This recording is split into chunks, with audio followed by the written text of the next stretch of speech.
রবিবার ভোর রাতে অতর্কিতভাবে ফের দুষ্কৃতীদের দাপাদাপি। এবারে চলল বুলডোজার। পশ্চিম মেদিনীপুরের একের পর এক দোকানে চলল বুলডোজার, আর সেই নিয়ে কিন্তু পশ্চিম মেদিনীপুরের এলাকাবাসীরা আতঙ্কিতে আছে। এবং বুলডোজার একের পর এক দুষ্কৃতীরা দোকানে চালালো বুলডোজার, আর এই নিয়েই খবর 10-এর প্রতিবেদন কি উঠে এসেছে তা একবার দেখে। মেদিনীপুর শহরে ভোর রাতে 2 জেসিবি নিয়ে প্রবেশ বহিরাগতদের, ভেঙে ফেলা হলো একের পর এক দোকান। চাঞ্চল্যকর ঘটনা। পশ্চিম মেদিনীপুরের মেদিনীপুর শহরের ভেতরে গোলকুয়াচক এলাকায় রবিবার ভোর রাতে অতর্কিতভাবে জেসিবি নিয়ে প্রবেশ বহিরাগতদের। মুখ কাপড়ে ঢেকে পরপর ভেঙে দেওয়া হলো গোলকুয়াচক এলাকার কয়েকটি দোকান। স্থানীয়দের কাছে খবর পেয়ে ছুটে এলো পুলিশ, তবে ততক্ষণে ফেরার জেসিবি সহ অভিযুক্তরা। সকালে ঘটনাস্থলে বিভিন্ন পুলিশ আধিকারিক ও পৌরসভার আধিকারিকরা পৌঁছান। দুষ্কৃতীদের গ্রেপ্তারের দাবিতে পৌরপ্রধান সহ ব্যবসায়ীরা। মেদিনীপুর শহরের গোলকুয়াচক এলাকায় রাস্তার পাশে একটি বড় স্থানে প্রমোটিংয়ের কাজ শুরু হয়েছে। পাশেই রাস্তার পাশে থাকা বেশ কিছু দোকান উচ্ছেদ নিয়ে মামলা চলছিল। এরই মাঝে রবিবার ভোর 3:30 নাগাদ সেই দোকানগুলি অতর্কিতভাবে ভেঙে ফেলল একদল লোকজন। খবর পেয়ে সেখানে ছুটে এসেছিল এক দোকানদার। তার দাবি, মুখে কাপড় বেঁধে মুখ ঢেকে জন 40 বহিরাগত এই দোকান ভাঙার কাজ করেছে। তারা সশস্ত্র অবস্থায় ছিল বলেও দাবি তাদের। ঘটনার পর রবিবার সকালে সেখানে ছুটে আসেন অতিরিক্ত পুলিশ সুপার সহ বিভিন্ন পুলিশ আধিকারিক, মেদিনীপুর পৌরসভার পৌরপ্রধান সৌমেন খান, স্থানীয় কাউন্সিলর সৌরভ বসু ও অন্যান্যরা। ঘটনার তীব্র নিন্দা করেছেন সকলে। স্থানীয়দের বেশিরভাগের দাবি, জায়গা দখল নিতে প্রমোটারদের ইশারাতেই এই দুষ্কৃতী হামলা। পৌরপ্রধান সৌমেন খান জানান, কয়েকজনকে চিহ্নিত করা গেছে। আমরা অবিলম্বে ওই দুষ্কৃতীদের গ্রেপ্তারের দাবি করছি। সেই সঙ্গে বেআইনিভাবে বিনা অনুমতিতে এই ভাঙার কাজ করায় জেসিবিগুলিকেও বাজেয়াপ্ত করার দাবি করেছে পুলিশের কাছে।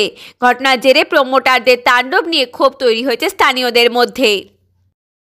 তারা খবর পেয়ে সঙ্গে সঙ্গে তারা ছুটে আসে এবং এলাকার লোকও তারা বেরোয়, কিন্তু তাদের হাতে প্রত্যেকের মেশিন রিভলভার থাকায় এদের প্রত্যেককে ভয় দেখিয়ে তাড়া করে এখান থেকে ফাঁকা করে দেওয়ার চেষ্টা করে।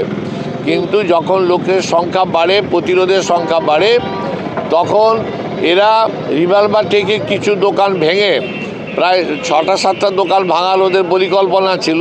4টা দোকান ভেঙে মাল সমস্ত লুট করে নিয়ে পালিয়ে যায় এবং যথারীতি দেখা যায় যে রাত্রিবেলায় তারা এই জায়গা সমস্ত লাইট অন্ধকার করে দিয়েছিল।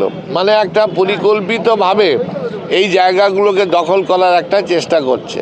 কিন্তু আমরা জানি যে যখন কাঞ্চনের যে এখানে দোকান আছে বা আরও যারা, তাদের কোর্টে মামলা চলছে, মালিকানাধীন নিয়ে সমস্যা আছে গভর্নমেন্টের সাথে, এলাকার মানুষের যারা দোকান নিয়ে আছে, কেন এটা ভাঙা হলো এবং রাতের অন্ধকারে কোনো পারমিশন ছাড়াই এই রাত্রিবেলাতে জেসিবি নিয়ে এসে ভাঙা, আমরা মনে করি এটা অপরাধ। এবং তার জন্য দুষ্কৃতকারীদের বিরুদ্ধে মেদিনীপুর শহরে এরকম ঘটনা কখনো ঘটেনি যে রাত্রিবেলায় মুখে সবার কালো কাপড় বেঁধে তারা বন্দুক নিয়ে তাড়া করবে আর রাত্রিবেলায় এই কাজ। তো এটা মেদিনীপুর শহরের মানুষ প্রতিবাদে নেমেছে এবং আমরা প্রশাসনকে বলেছি অবিলম্বে এখনই ওদেরকে গ্রেপ্তার করা। ও যে নামগুলো আমরা পেলাম, যে পারভেজ আছে, আর শ্রবণ আগরওয়াল আছে, আর এই জায়গার সঙ্গে যারা যুক্ত সেন তারাও আছে। এদের অবিলম্বে এখনই গ্রেপ্তার না করলে আমরা আমাদের প্রয়োজনীয় এলাকার মানুষ তারা। কালকে রাত্রিবেলা এসেছিলাম, ওই আপনার 1:49 দিকে আমার বাড়িতে একটা ফোন আসে, দাদা তোমার দোকানগুলো সব ভেঙে দিচ্ছে, তাড়াতাড়ি আসো। তো রাত্রিবেলায় যখন এসেছিলাম আমি, তখন দেখলাম এখানে প্রায় 40-50 জন লোক, 2টা জেসিবি দুদিক দিয়ে ভাঙছে আমাদের দোকানগুলো। পাশাপাশি অনেকগুলো দোকান ছিল, সবগুলো ভেঙে দিচ্ছে। তো আমরা তখন বললাম কি করছো, তোরা আর্মস বার করি আমার বাবার মাথায় ঠেকিয়ে দেয়। আমরা তো বুঝতে পারছি না কারা, সবাই তো কাপড়ে দিয়ে মুখ ঢাকা, জেসিবিতে ভাঙছে আর প্রচুর লোক, প্রায় 40-50 জন লোক। তখন আমরা চেঁচিয়ে উঠি, কে আসছে, আসো আসো আসো। তখন ওরা ভয়ে পালিয়ে যায় এবং পাড়ার ছেলেরা সঙ্গে সঙ্গে চলে আসে, বহু ছেলে সঙ্গে সঙ্গে চলে আসে, আক্তার ফাক্তার এরা, পিন্টু এরা সবাই চলে আসার সাথে সাথে এখানে সুব্রত কাকু ছিলেন, সুব্রত কাকু এসেছিলেন। সুব্রত কাকু আমরা সবাই মিলে থানায় গেলাম, থানা থেকে পুলিশ পাঠালো, তারপরে এই চলছে।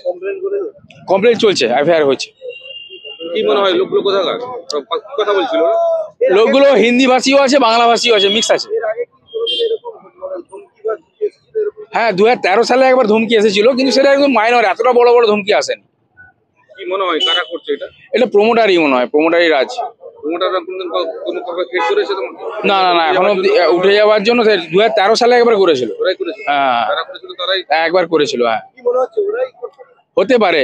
এবার তো পুলিশ প্রশাসনের উপর আমার ভরসা আছে, ওনারা করবেন। আমার মোবাইলের দোকান ছিল, পাশে টেলারের দোকান, তার পাশে ছিল আপনার জনতা ড্রাই ক্লিনিক্স। টোটাল কত? 4টে দোকান টোটাল। আপনার নাম? আমার নাম সৌরভ সাউ। আপনার কি দোকান? আমার মোবাইলের দোকান, mobile cyber cafe, Sourav cafe নাম ছিল দোকানটা।